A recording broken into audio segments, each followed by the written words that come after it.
वक्त गुजरता गया और बनी इसराइल की ही नस्ल से एक नबी हजरत मूसा अलैहिस्सलाम का दौर आया। जब मिस्र के फिरौन ने मिस्र की सरजमीन आप पर तंग की तो अपनी कौम बनी इसराइल के साथ आपको मिस्र से निकलना पड़ा। फिरौन ने अपने लश्कर के साथ आपका पीछा किया। आप जब दरियाए नील पर पहुंचे तो आपने अपना असा दरियाए नील पर मारा तो वो दो हिस्सों में तकसीम हो गया और दरमियान में एक खुश्क रास्ता बन गया।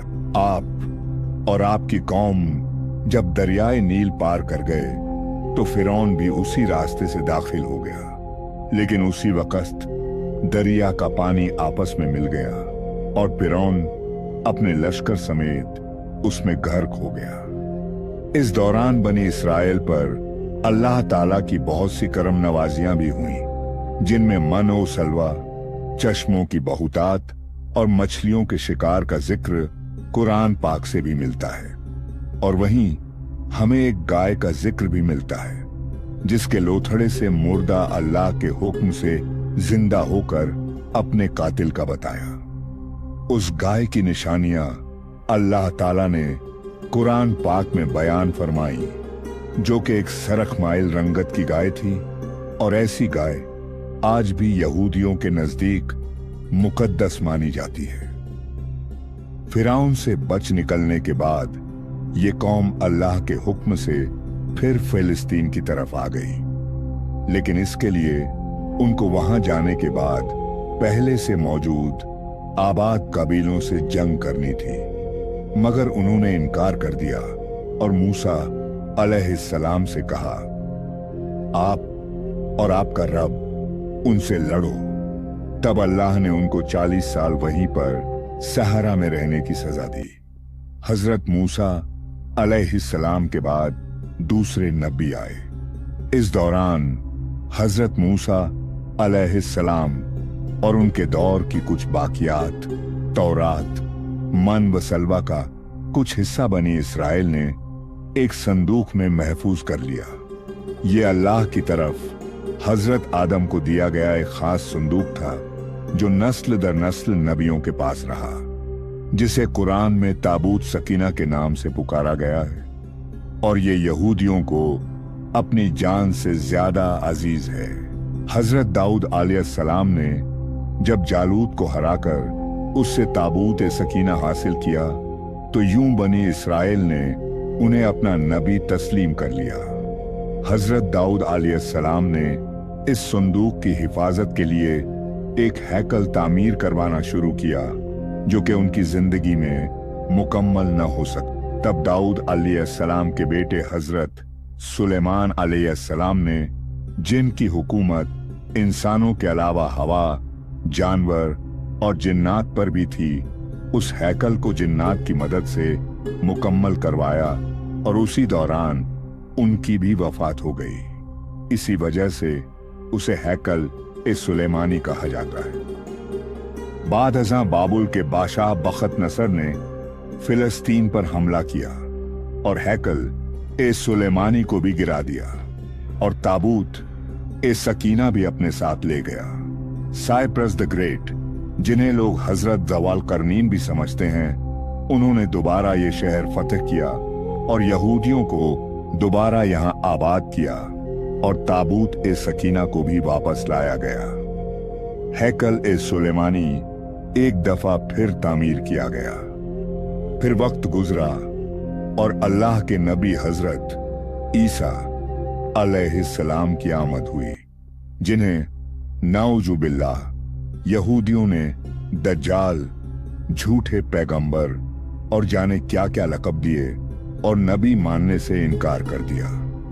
यहां से यहूदियों में से दो अलग कौमें तकसीम हो गईं, एक यहूदी और दूसरे जो हजरत ईसा को सच्चा नबी मानते थे, जिन्हें अब क्रिश्चियन ईसाई कहा जाता है।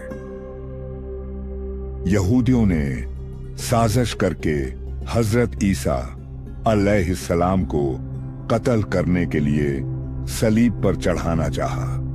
तब अल्लाह ताला ने उन्हें अपने पास जिंदा उठा लिया। इसके बाद यहूदियों और ईसाइयों में कई जंगें हुई और सल्तनत रोम में ईसाई मजहब उरूज पकड़ने लगा। इसके बाद फिर ईसाई रोमन बादशाह टाइटस ने इस शिद्दत से यरूशलेम पर हमला किया कि इस पूरे इलाके की ईंट से ईंट बजा दी। हैकल सुलेमानी को गिरा दिया, जिसकी सिर्फ एक दीवार बची जो आज भी अपनी असली हालत में मौजूद है, जिसे दीवार गरीह कहा जाता है, जहां यहूदी अब जाकर तौरात की तिलावत करते हैं और गरिया वजारा करते हैं। ताबूत सकीना भी तब न जाने कहां गायब हो गया। रोमन ईसाई बादशाह टाइटस के हमले के बाद यहूदी आखिरी नबी के इंतजार में थे, क्योंकि अल्लाह पाक का उनसे वादा था कि उन्हें दोबारा उरूज बख्शा जाएगा।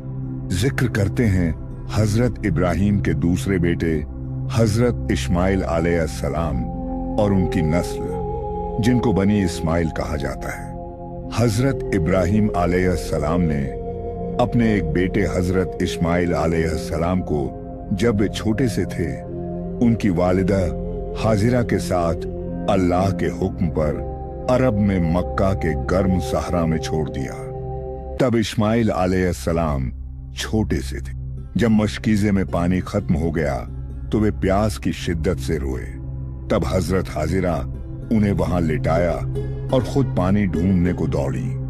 तभी इस्माइल अलैहिस्सलाम ने अपनी एड़ी जमीन पर मारी तो उसी जगह से आब जमजम का चश्मा नुमुदार हुआ और पानी बहने लगा, जो आज भी वहां मौजूद है, जिसका बाबरकत पानी मुसलमान सवाब की नीयत से पीते और तकसीम करते हैं। इस दौरान हजरत हाजिरा सफा व मरवाह की पहाड़ियों पर पानी की तलाश में परेशानी की हालत में 7 चक्कर लगा चुकी थीं। इसी वजह से आज भी मुसलमान हज के मौके पर इन पहाड़ियों पर 7 चक्कर लगाते हैं। इन्हीं इस्माइल अलैहिस्सलाम को अल्लाह की राह में कुर्बानी का हुक्म हुआ। तब हजरत इब्राहिम अलैहिस्सलाम ने उनसे पूछा तो उन्होंने कहा, देर न करें, मैं अल्लाह की रजा में राजी हूं। और जब इब्राहिम अलैहिस्सलाम अल्लाह के हुक्म से अपने बेटे को कुर्बान करने लगे तो जब गले पर चलाई गई छुरी से इस्माइल अलैहिस्सलाम को कोई नुकसान नहीं पहुंचा, वह बिल्कुल सही सलामत पास खड़े थे। इब्राहिम अलैहिस्सलाम ने देखा कि अल्लाह ने वहां पर एक दुम्बा भेज दिया था और फरिश्तों के सरदार हजरत जिब्रील अलैहिस्सलाम ने हजरत इब्राहिम अलैहिस्सलाम को खुशखबरी दी कि आपकी कुर्बानी अल्लाह ताला को बहुत पसंद आई है और कबूल कर ली गई है। इसी वाकये की याद में सारी दुनिया के मुसलमान हर साल हज के मौके पर तमाम तरह की मशरूफियतें छोड़कर फिरका बंदी,